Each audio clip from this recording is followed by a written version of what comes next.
Hello everybody, I'm Nola and it's Saturday the 10th of October.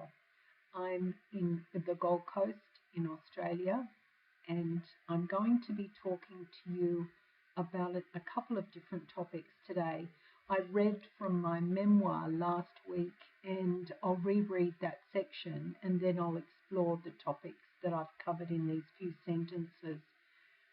In my epilogue at the end of the memoir, I talk about the things that I have come to realize as a result of my spiritual journey and my physical journey through the life that I've had. And this particular memoir was written when I was in my mid-50s, and it's still very relevant. The things that I'm about to read are evergreen. That means that they will always apply because my focus is on helping people to realize that our divine virtues are not so hard to take hold of and live through our experiences in life. It's important that we reflect on what's happening in the world and be the best that we can be in every context of our lives. Selfishness can be replaced with generosity, sharing, and selflessness. Compassion, caring, kindness, and gentle love must replace cruelty and harshness. Loudness must be tempered into quiet self-control where an ego is no longer required. What I've done in my memoir is reflect on my own life experiences, and I've encapsulated in various places throughout my memoir and in my other books too, the root cause of a lot of humanity's ills, the things that as a wider humanity that we're not getting right, really boil down to individual choices. And as I explained last week, in the physical life that we live, our personality is able to be expressed as a result of our spiritual maturity. So at the level of maturity of our soul is what sits at the foundation for how our personality expresses itself through our lifetime. When I talk about selfishness here, it's really about what we can see in some of our so-called world leaders. Very much an all about me focus. It's got to be to my advantage or I'm not going to be a part of it. And the opposite of that is actually selflessness. So it's not about forsaking yourself and being a martyr, but it's about doing things without an agenda that only serves your purpose. The generosity and sharing side of things is something that we must teach our children, for instance. A generous soul will be one that gives to others before they give to themselves. If you have a little, then you share a lot. And it's interesting, the people who share the most are usually the ones who are in need the most. With regard to cruelty and harshness, I reflect there on the term that a lot of you have heard about, tough love. And there is no place in a compassionate world for tough love. Tough love is an excuse to be harsh and cruel. And those traits are only there and exhibited by people who have low self-esteem, who do not value themselves and therefore don't value other people, who feel that they have a right to downgrade others or belittle others. So, the compassionate and caring side and the kindness factor, the gentle love factor, all need to be what we strive for. And for those of us who live that kind of life quite naturally, and that's who we are, and it's inherent in our nature to be that way, when we experience harshness and cruelty and tough love, it's like being on another planet. It's like being in a different universe. It's completely incomprehensible why somebody would want to be like that. And we always question, I think, at some point, whether we really deserve that kind of treatment. And when we know that we don't deserve that treatment, we must extricate ourselves and remove ourselves from that situation that's so toxic.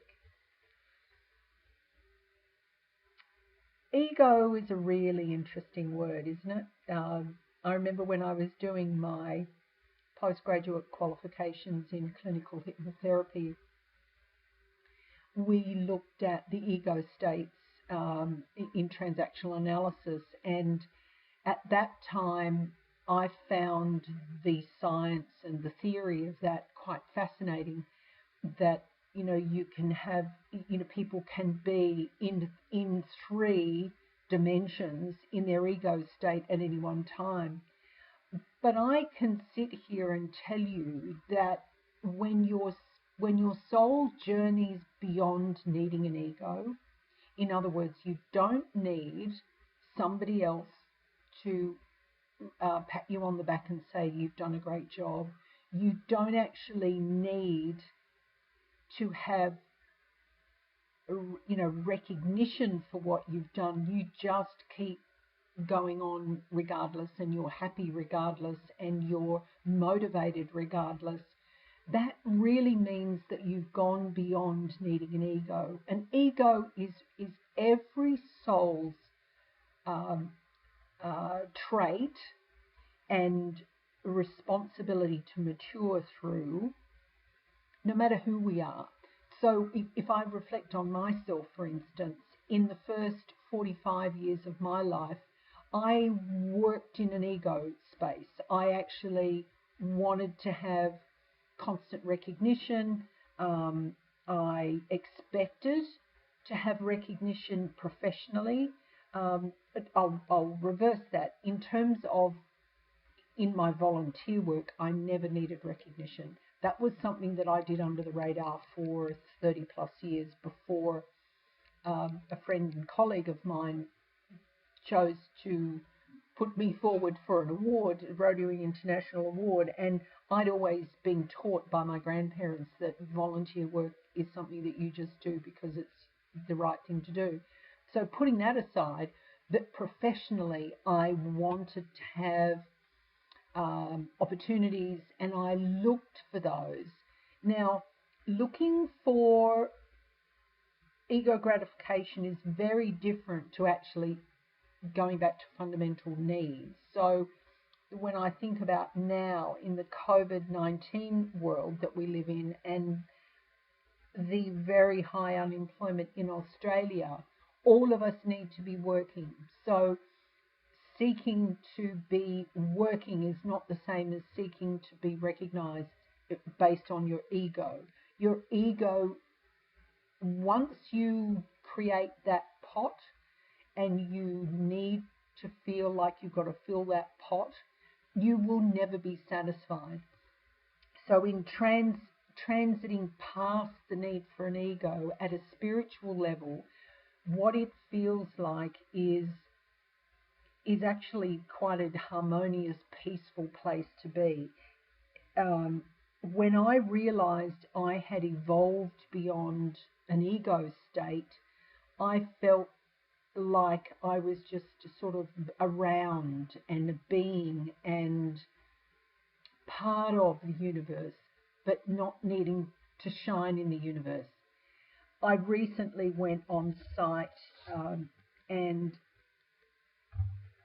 one young fellow that I was working alongside said something to me about, you'll have the opportunity to shine in a couple of months and do this, that, and the other. And as a as a mature age woman and as a long-time consultant, he didn't read me very well at all. Admittedly, we're all working in isolation, but oftentimes people will project their own expectation onto others as if others think the same. Now, when I think about, I actually said to him, I don't need to shine. I shine in other ways and have shined all my life doing different things. I don't need to shine. And he probably didn't understand that, if the truth be known. He probably wasn't old enough and have experienced enough to really understand what I meant. And that's not a criticism of him. That's just the reality of it. And there are probably only one or two people that I've ever met in my life in 63 years that I believe don't have an ego that needs to be satisfied. And it's a bit like somebody once said to me, oh, you need more followers on Twitter. And I thought, no, I would rather people lead than follow others incessantly. Having the number of likes on a page, or having the number of followers, or having people constantly comment on things does not place value on you. You are valuable regardless and irrespective of anything else that happens in the world. And that's where, once you realize that, that's when you'll realize you're past the ego state. So you've let go of the need to nurture an ego. An ego needs to be satisfied. And an ego looks for other people's pat on the back, basically. It's other people's recognition of that person as being important. So once you recognize that you're important in your own right, you don't actually need anybody else around to feel valued, that's when you know that you've gone past the ego state, and hopefully your soul's maturity has reached that point where an ego is no longer required. Just to a little bit further on that though, don't feel that you are deficient if you have an ego and you need your ego gratified, and you need to have your pats on the back, and you have to have the recognition that you think you deserve.